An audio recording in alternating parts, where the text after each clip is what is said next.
Tupac Shakur is a study of contradiction. The million-selling rapper is praised by many for his socially relevant raps, like Keep Your Head Up, a salute to black women who aren't getting support from black men. On the other hand, he's criticized for his gangster image. He's a budding young actor who has been praised by movie critics as someone with real acting talent. Yet with all this going for him, many say he's risking it all. You see, Shakur is also a young man in trouble with the law. He faces numerous charges across the country. Among his legal woes, he served time in jail for assaulting a movie director that fired him from a project. He's apologized for that one. He's been involved in a shooting incident with an off-duty police officer, and in October he faces trial on charges of sodomy. I caught up with the popular rapper in his friend's bookstore in Atlanta. We started our conversation by talking about why he feels he can impact today's youth with his work. I have something to offer to business that hasn't been shown before. You know, I have a whole energy that represents not just black youth, but white youth, Mexican youth, you know what I'm saying? That change right before you go from being 18 and unresponsible to when you go to being like 21, 22, and the whole world's on your shoulders. I believe strongly that my audience empathize with me because I show that side. I show that emotion, raw, uncut, good and bad. And so I think I can bring that more funnel, more directed into screenplays, more albums, producing, managing, you know what I'm saying? If I can figure out just how to control it, I can use it on a lot of different levels. In fact, it is that raw, uncut energy that Shakur brings to entertaining that has won him a legion of fans. I wondered how he's handling this pretty heady stuff at the tender age of 23.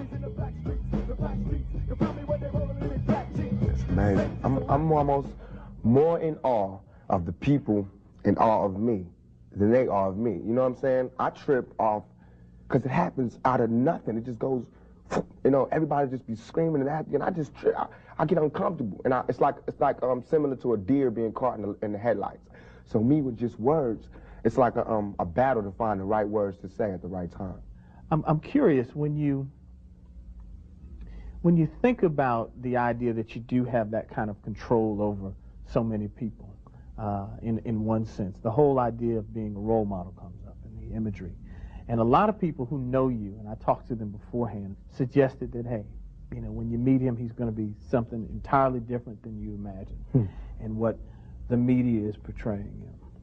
What about that idea that you have been portrayed? And sometimes, I mean, to be honest, you like the portrayal of you just hard, That's thug. right. That's right. Don't step on me. That's right. You're in trouble. That's right. Yet there's another side to you, too. What about that idea that you've got to be able to figure out where you're going? To me, it's like, it is my sensitive side that likes to blow up the hard side. Because if my image or my reputation can stop a confrontation before it happens, I'm fine. You know what I'm saying? I know how it is day to day. It's a constant man ego check going on in this street, in this world.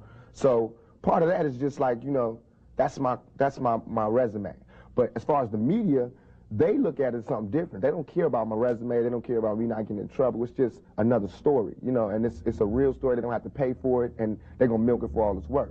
As far as people, they want me, when they first see me, to humble myself. They want me to be like this and da-da-da, just because they're scared of me. But I don't feel like that's my job, to humble myself, to show you that I'm not a threat. I'm not a threat, unless you're a threat to me. You know what I'm saying? So when people say, when you meet Pac, he's different than he is, because when somebody one-on-one, anybody one-on-one, I believe, honestly, that I can talk. I believe that I have the ability to reason, I have logic, I have compassion, I have understanding. If we talk, there's no problems. You know what I'm saying? But that's not what happens. People use what they heard in the media, and that's how they come at me. And then, you know, we got to clash. One of the things that you read in the media is that you're angry, that you personify your generation, that you just got some angry folks out there, and you're one of them. I'll put it to you. Are you angry?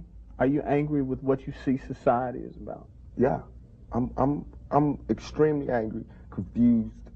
You know, a lot of the times that I sat up in court, I couldn't defend myself. You know what I'm saying? And it wasn't like the things they were saying about me were beyond my comprehension, or the things that I could say weren't going to help my case. But because, I mean, it's like being exiled, you know, from society. And that's how I feel. And this whole, the anger comes from, I'm tired of waiting for my past to get into society. We got to find pride in ourselves, you know what I'm saying? And once you get the pride, like damn near 2 seconds after the pride comes anger from being held like that for so long and to be made to go through those changes.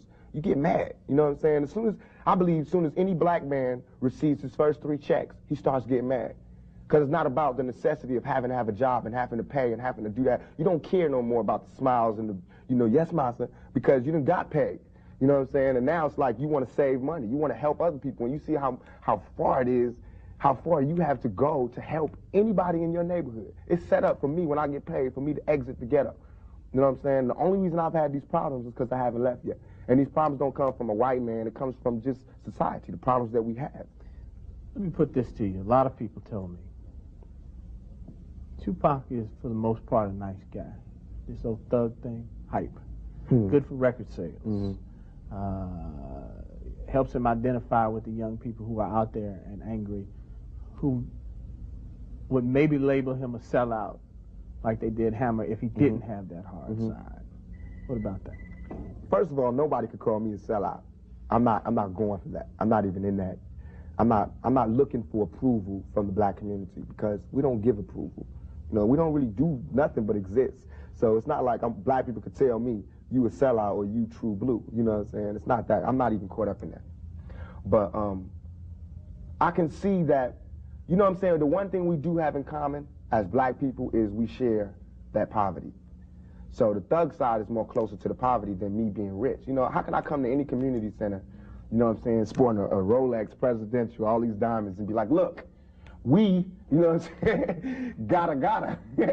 But now, when I say we, they know what I mean. I'm not saying like I live in this neighborhood and nothing, but I'm a thug, and they thugs. They can relate to it. I don't even have to say that, you know what I'm saying? When I come, I don't have to say I'm real.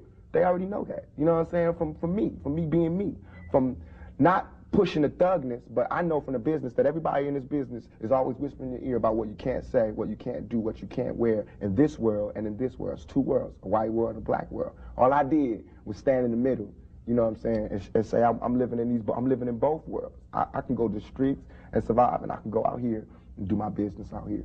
I'm play devil's advocate again.